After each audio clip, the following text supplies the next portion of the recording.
Hi, hopefully this will be the last couple videos to take care of those class that we missed and all that. So we are on page 34 in the Unit 1 notes. And this one has some applications of percent, and then there are also a couple formulas that may come up in problems that will be on the test. So a little review of simple interest and distance equals rate times time.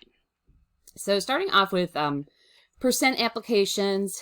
So you can either think about these in terms of using the percent proportion, which is what we used in 38, Math 38, if you took that. Otherwise, we can translate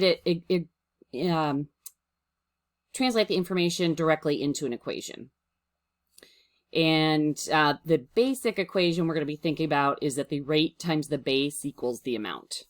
Okay, so the rate times the base equals the amount. So sometimes that means the amount is smaller than the base, but it isn't always. Because we can have situations where the rate is something that is greater than 1, and we might have like a population increase, or if we were looking at marking up a product, for example, for a retail price. And if we have price increases, things of that nature, inflation, those are those situations where we may be having a rate that is larger than 1, and that means that we will get an amount that is bigger than the base. All right, so moving on, for applications in general, we are going to be looking at, going through and really reading the problem, making sure that you are figuring out what information you have, what you need to do with it, and then figure out your plan of how you're going to attack it. Sometimes there's more than one step. You can't necessarily do just one percent problem. Sometimes you have to do subtraction first, or sometimes you have to do a couple percent problems. So just making sure that you're coming up with a plan and then following through with that, and then looking back over your results and make sure that they make sense. If you don't check that, you're going to lose a chance to catch silly mistakes. A sale price should not be higher than the regular price. So if you find that you get a sale price that is higher than the regular price, then you did something wrong and you need to go back and try something else in your plan. All right, just to make sure we're all clear, a few of these terms related to discount and commission. So discount is going to be specifically how much we reduce the selling price in dollars. So this is not a rate, this is just the amount in dollars. So if I say that I have a, like I bought something on Amazon yesterday and they're like, click here and get $5 off. So that would be a discount because it's just taking $5 off the sale price, or off of the retail price. So to get the sale price, then I would take my original price and subtract that discount. And this is also going to be in dollars. So the thing I was buying was like, it was like $19.99. So minus the discount of $5, so that I would pay $14.99 would be my sale price. Rate of discount. Now, if you have coupons that are percentages off as opposed to a flat amount, and if any of you have shopped at Bed Bath & Beyond, that is a place that has those 20% off coupons. And so what I usually do is, if I know I'm going to buy a large item, I'm going to go there with a 20% off coupon, because that's going to get me more off of the item than if I just take the $5 off a purchase of $15 or more. So it is the amount that we are discounting off of the original price, and that's going to be a percent, which we will have to put into decimal format when we are using a formula other than the percent proportion. And commission, so that is an amount paid to sales staff based on the actual selling price in dollars. So it is a dollar amount that is added on to the person's hourly or salaried wage. And that rate of commission is going to be the percent that they earn. And then it's based on the selling price of the item. So usually it'll be like, 2% or 5% or something like that of the selling price. Then the people who are earning commission will have their base price plus this commission amount that they will get by figuring out their the rate of commission multiplied by the selling price. Another situation that we do look at is percent increase and percent decrease. And this is another one where put a big star by this because there will be a couple of these on the test and on the exam. So I have written it as a single formula here, and it works for both increases and decreases. Now, this one is not on the Math 40 formula sheet, so you do have to memorize this one. There's different forms. I mean, I'm sure Alex has a slightly different form than this, but I put them both into one because then I can just memorize one formula as long as I remember that I do need to take the absolute value. So if you take your original amount and subtract the new amount and put it over the original amount, but make sure that you take the absolute value of the numerator because we're looking at a positive value of the amount of change, whether or not it's an increase or a decrease. So just figure out what the difference is between those two things, put it over the original amount, and then multiply it by 100%. And that will work for either percent increase or percent decrease. Let me pause for a moment while I flip over. So on page 35 here, you will see that we are looking at the simple interest formula.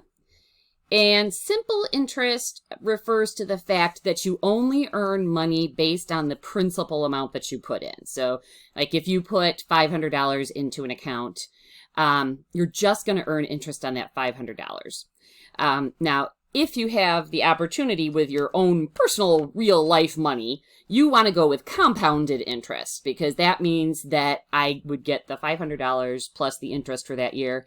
And then the following year, I would get interest on top of that entire amount, both the principal and the interest. So it's better to do that. Your money works harder for you because it's getting compounded. But simple interest is the formula that we will be looking at in this class. We're not going to look at the compound interest formula here. So I equals P times R times T. This one is on the math formula sheet, but it does not explain what these are. So you do need to understand what these pieces are. So I is going to be the interest in dollars. P is the principal in dollars. R is your rate of interest, but you've got to use the decimal form in the formula. And T is time in years. And we'll look at a couple examples of this as we go into our examples later, just to give you an idea of the specifics here. And then we'll look at the same types of information here with the distance formula. So hopefully a reminder. So we can look for distances, rates of speed, or we can find time. So distance equals rate times time. D is going to be distance. So in a unit such as miles or kilometers. R is going to be the rate of speed, which will be something like miles per minute or kilometers per hour. And T is going to be time in a specific unit such as hours, minutes, or seconds. Those are generally the ones that you're going to see in most of our real life application problems. Now, just read carefully and make sure that you identify the pieces. And when you're identifying the pieces of information that you're given, when you read through the problem, that you're also identifying what the labels are that are going with them so that you can label your answers correctly. Because any problems like these, like the simple interest formula or the distance formula, or rates and commissions and things like that. All those real life problems have some context to them, and that means that they are going to need labels. And we do mark off for not labeling answers. So make sure that you are clear on what those things are, and make sure that you make it clear to the rest of the people that you know what those are going to be. All right. So moving on to looking at a few of these percent applications. So we're going to look at we're not going to do every single one of the examples between page 35 here and page 40, partially because that's one of the areas where I know people like to have some additional problems to look at later. I will put my worked out solutions on a PDF and put that up. And so I have lots of examples in here, and with the intention of not doing all of them together. So this first page has your the most basic percent problems, where you're just saying, find 12% of 625. That's it. There isn't any context of a sale price or discounts or anything like that. So it's really just a matter of figuring out, what is it that we have? What do we need? And for these, you can pretty much translate them directly. So find 12% of 625. Okay, so what we don't know then is something over here. And we have our rate, which we'll need to write as a decimal. And then you can see I'm putting it in parentheses because the of means multiplication. I'm going to be multiplying that by 625. So essentially what's happening is, if I'm translating directly from the English words up here in the numbers, I am getting the rate times the base. And so what I am looking for over here is going to be the amount. Now, you could just use X if you're just, writing this out on your paper, if you're just translating directly to find out what this is. But this would be, if just to refer back to the original formula that you guys have seen before, this is the pieces that you are looking for and what you have. So then it's a matter of going to the calculator and getting that answer. So 0.12 times 625, which would be 75. And notice that there isn't any context here. We're not talking about this is a new sale price, or this is a commission, or anything like that. So I don't have to worry about a label here. The answer is just going to be 75. And I'm going to go down to these bottom two, and then we're going to kind of talk about this one probably in class, just as a little reminder for that.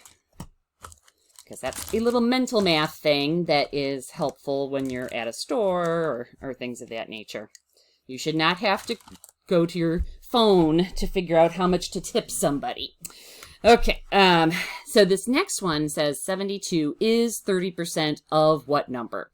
And remember that is, if we have some sort of equals sign, that's going to be it right there. And so I have 72. 30%, I've got to use 0.3 because that's the decimal that goes with 30%, times what number, and that's going to be the base. But that's the thing that we don't know. And you could use X or some other variable at this point in time, but technically that's what we would be doing here. We are saying the amount is 30% of the base. So that's the thing we are searching for. And then we solve this one-step equation. So divide 72 by 0.3. And we are going to get the base is 240. And that should make sense because we only wanted 30% of the base and we got 72. So the base better be something bigger than 72. In fact, about 3 times bigger. And if you multiplied 72 by 3, you'd get approximately 216. So just for an estimate to give you a ballpark, and that sounds like a reasonable answer there. And the next one we are going to have gives us an example of when the rate is the thing that we are looking for. So you'll notice that we had the amount was the unknown here. The base was the unknown in the second example. And then in this third example on the bottom right of page 35 is going to be the percent.